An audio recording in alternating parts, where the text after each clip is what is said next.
Teams are taking stands against star players, particularly the Philadelphia 76ers and the Brooklyn Nets. Does New Orleans maybe need to consider doing the same to a certain degree? Plus, preseason wasn't that bad for New Orleans despite the record. We'll get into specifically why. And there are ways for the Pelicans to upgrade the roster. We're going to talk about one big one coming up in today's episode of Locked On Pelicans. Let's do this.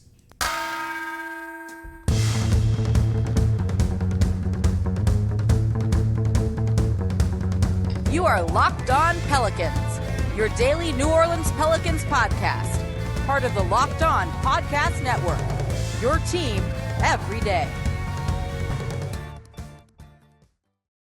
Welcome to another edition of Locked On Pelicans, the daily podcast covering your favorite team, the New Orleans Pelicans and NBA, part of the Locked On Podcast Network, your team every day, available wherever you get your podcasts. I'm your host, Pelicans Insider Credential member of the media, Jake Madison, at NOLA Jake on Twitter. Here with y'all on this Wednesday show, and we've got a lot to cover, but before we get into all of the big topics, thank you very much for making Locked On Pelicans your first listen every single day. We are free and available 5 days a week for y'all, breaking down everything you want to know around Zion, Brandon Ingram, the Pelicans, and the NBA.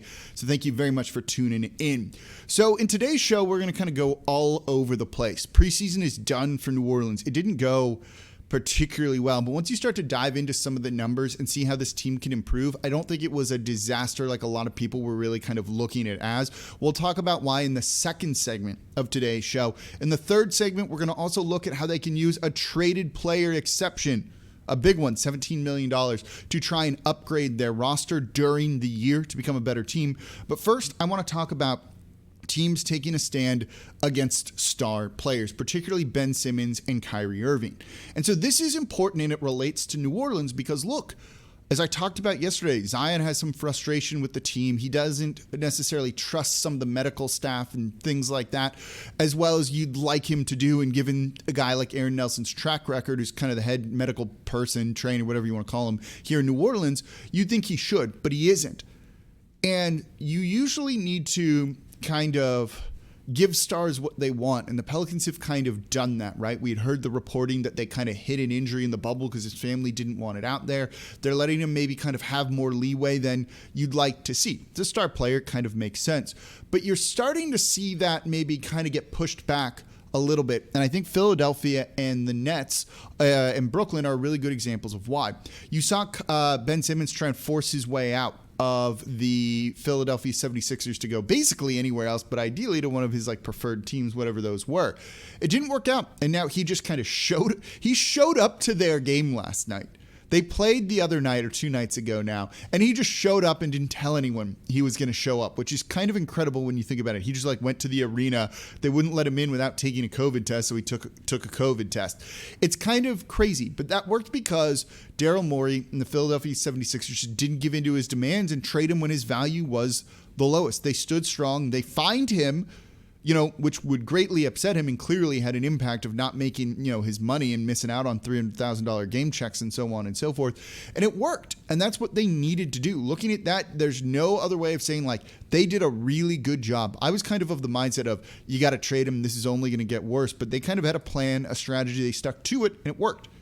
And then you look at Kyrie Irving and the Nets, with Kyrie trying to be a part-time player. This is not about whether or not he wants to or should be vaccinated, any of that. Look, this is the situation. He can't play home games.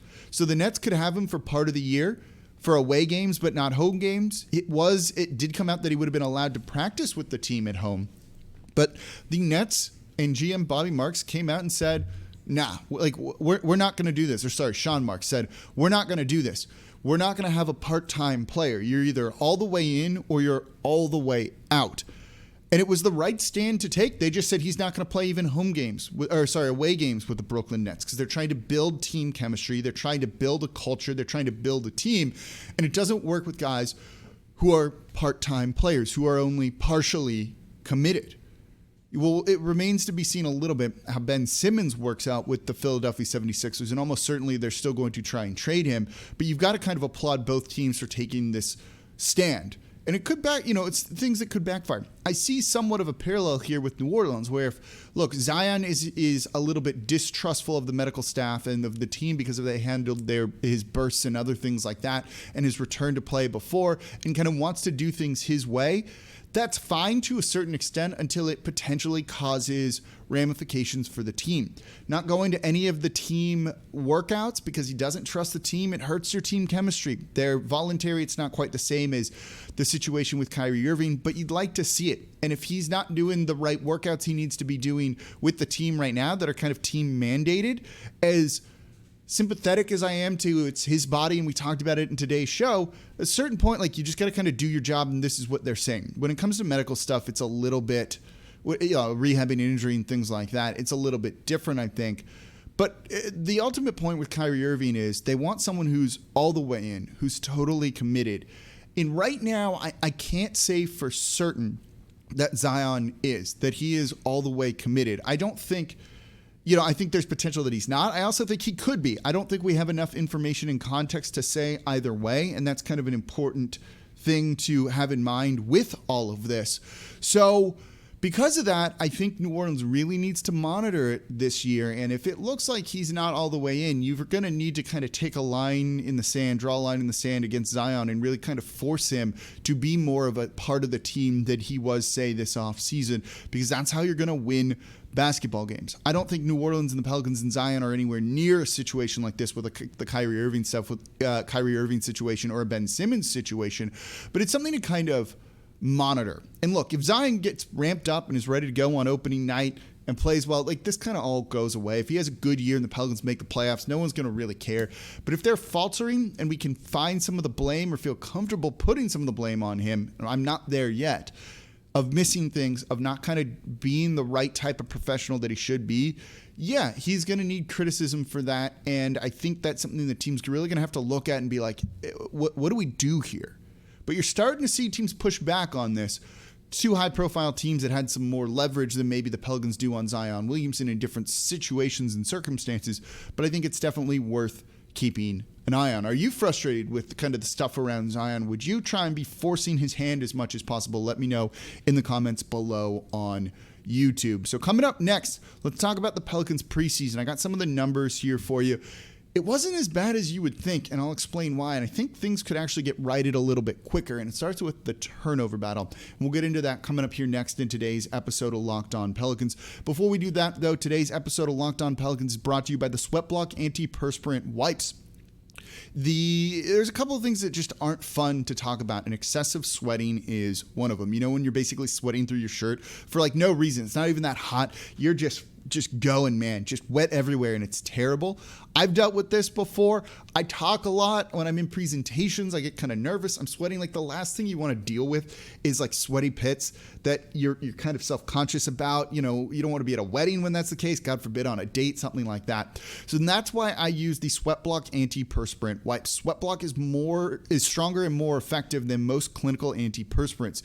You simply apply it at night before bedtime, go to sleep. Next morning you wake up, wash up, go about your day without needing to worry about sweat, and it's guaranteed. These things are doctor created, doctor recommended, and they work for up to 7 days per use. Once a week, that's all you need to do, and you don't need to worry about excessive sweating at all. And they have the dry shirt guarantee. If SweatBlock doesn't keep you dry, you get your money back. It's really as simple as that.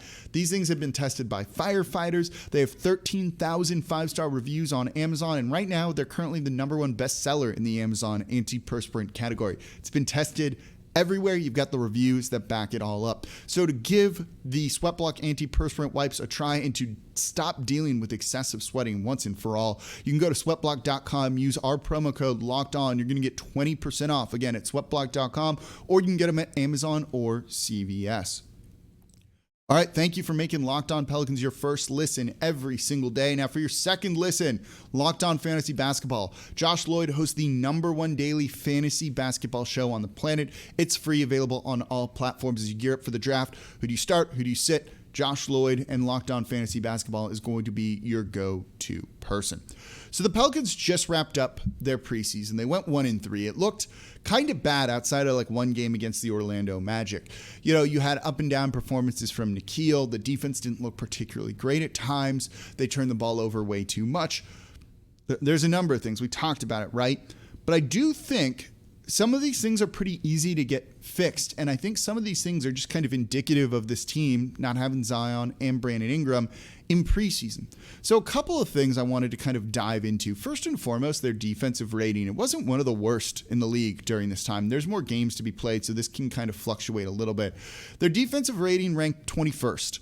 So you're in the bottom third, but just barely in the bottom third. I think there's some optimism there when it comes to that. You know, they turned the ball over a lot, it felt like, but they ranked 15th in terms of turnover percentage. So they weren't the worst team when it came to that. They weren't even the worst when it came to giving up threes or three-point percentage. Frankly, their three-point percentage, when you kind of look at it in the context of all these other teams in preseason, for opponent three-point percentage, what they're giving up, was kind of good. They struggled in two real areas, and this is something that I do think gets fixed with Zion and Brandon Ingram. And these are areas that kind of compound on themselves. So first and foremost, they gave up too many points off turnovers. They're 27th in the league, giving up almost 24 points per game off of their turnovers. Live ball turnovers turning into easy fast break opportunities for the opponent. A lot of this happened because you don't have Zion out there. You don't have Brandon Ingram out there. Guys that aren't going to turn the ball over that you can make simple entry passes to, like to Zion, and things are fine. Billy Hernangomez's hands were not great in preseason. That led to a lot of turnovers, a lot of fast breaks for the opponent. Simply getting Zion in there really eliminates a lot of this. It allows Nickeil to not turn the ball over as much because he doesn't need to be the number 1 or 2 option. Same for Devontae Graham. They can kind of fill their roles a little bit better. And there you go. It cuts down on turnovers, so you're not having empty possessions, so it's elevating your offense because of that. Obviously, it's Zion. And it means you're not giving up easy fast break points. The fast break point numbers that New Orleans gave up in the preseason is basically just as bad, almost 16 per game. That's 24th. Those come off of those live ball turnovers, the bad passes, the guys trying to force things a little bit too much, missing shots. All of that should improve. That's going to help the defense. It's going to help the offense. So when you look at this team and their net rating, and it's like, oh, it wasn't actually terrible right now. Well, that should make you kind of optimistic, I think, for what this team could look like during the regular season when they're healthy. Again, is Zion going to play on opening night? Is he going to be rusty? Are these guys going to know how to get him the ball in spots that he likes? Some of them will. Nickeil should. Brandon Ingram should, but the rest of the guys might take some time to kind of figure out how to play with him. So I think you'll see the beginning of the season kind of function as preseason in a sense for New Orleans. If you look at the preseason they just played as training camp, more or less, that's going to lead to some struggles, but once they start to kind of figure it out, this team's offense should still be really good, and you can see why they would be improved on the defensive side of the ball as well. So when I look at preseason, start to dive into the numbers, and I start watching the turnovers, things like that, yeah, it's going to make them look bad right now, but I do think those are things that can be fixed and improved upon. And if they do that, and if they cut down some of those opponent points off turnovers, if they cut down some of those fast break opportunities with misses and turnovers as well, they're going to be a significantly better team. And I don't think it takes a ton. And when you look at it again, their turnover percentage, right? It's not like they were leading the league in turnover percentage right now. You know, that's the Portland Trailblazers. That's the Houston Rockets that are doing that in the 20s right now. Pelicans are turning it over on 17% of their possessions. Yeah, that's too high and not what you want to see, but it's not a number that can't come down, and it's not nearly as egregious as some of the other teams that we've seen during this time. And I think that's going to help them get better. They turned the ball over way less last season. It's preseason. You're figuring things out. I think they can probably get that number into a spot that's significantly more manageable. And if they do, they're going to be, I think, a much better team this year, and it's going to help them both offensively and defensively. So coming up, how do they actually improve the roster during the season? They're a little bit limited, but they have one big thing, and we'll talk about some of the players potentially that could fill that coming up here next in today's episode of Locked On Pelicans. Before we get to that, though, today's episode of Locked On Pelicans brought to you by Built Bar. Did you know that Built Bar has so many delicious flavors? There's something for everyone, and when you talk to a Built Bar fan, they're definitely passionate about their favorites. I love the mint brownie. I love the double chocolate. I have the Rocky Road flavor. I have the churro puff bars, which are a special limited time flavor right now. And if you want to figure out what your favorite Built Bar flavor is, you can get a mixed box where you're going to get 2 of each of the 9 different flavors that they have, and you can figure out which one you love the most. And these things are healthy for you. Not only are they the best tasting, but they're healthy as well. 17 to 18 grams of protein, calories between 130 and 180, only 4 to 5 grams sugar, only 4 to 5 grams net carbs. Seriously, compare them to the protein bar you're eating right now. These are just as good, if not better, and they taste better. Doesn't need to be a gourmet meal, but you don't need to struggle through eating one of these things. You may as well make it somewhat enjoyable. You can do that with a Built Bar. So go to Built.com, use promo code LOCKED15, and you're going to get 15% off your next order. Again, that is promo code LOCKED15 for 15% off over at Built.com. All right, thank you for making Locked On Pelicans your first listen every single day, free and available 5 days a week for you all. And now for your second listen, Locked On Fantasy Basketball. Get ready for the year to win your league. Host Josh Lloyd is the best expert probably in the world when it comes to fantasy basketball. You've got to make it your second listen so that you can win that money and the bragging rights over your friends. So we just talked about how I don't think things are as bad for New Orleans necessarily as what the preseason looked like. But there's ways for them to also improve the roster. They're a little bit limited. That trade for Devontae Graham, where they sent out their own first-round pick, lottery protected next year, means they can't trade that pick, and they can't trade the pick the year after that either.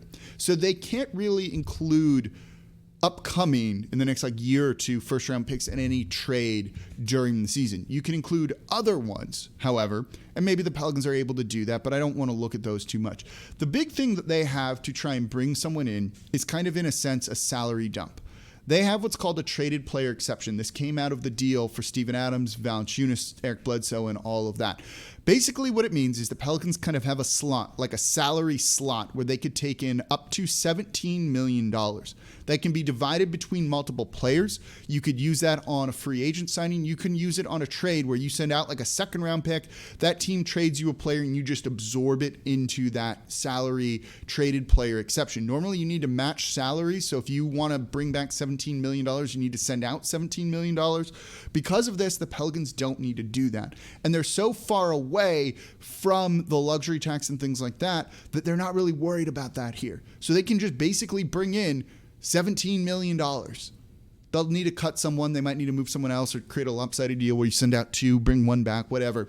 Now, this is not something that can kind of be combined with another trade. It's basically you just absorb a player, and it's kind of that simple. It's not like multiple players or use this to kind of make weight of trying to bring back a guy that's $30 million, anything like that. Basically, you just absorb up to $17 million. And that's a way that the Pelicans can improve their roster. This was used last year by the Boston Celtics. They had a big one from Gordon Hayward and shipping him out to Charlotte. And they used that to bring in a guy like Evan Fournier, who's now with the New York Knicks. So guys that fit into this, in this range, Fournier is kind of at the top of the list. I don't think that's going to be a realistic thing, but he makes $17 million. You look at the names of some of these other guys. There's Gary Trent Jr., that's a guy from the Toronto Raptors, I think makes some sense there.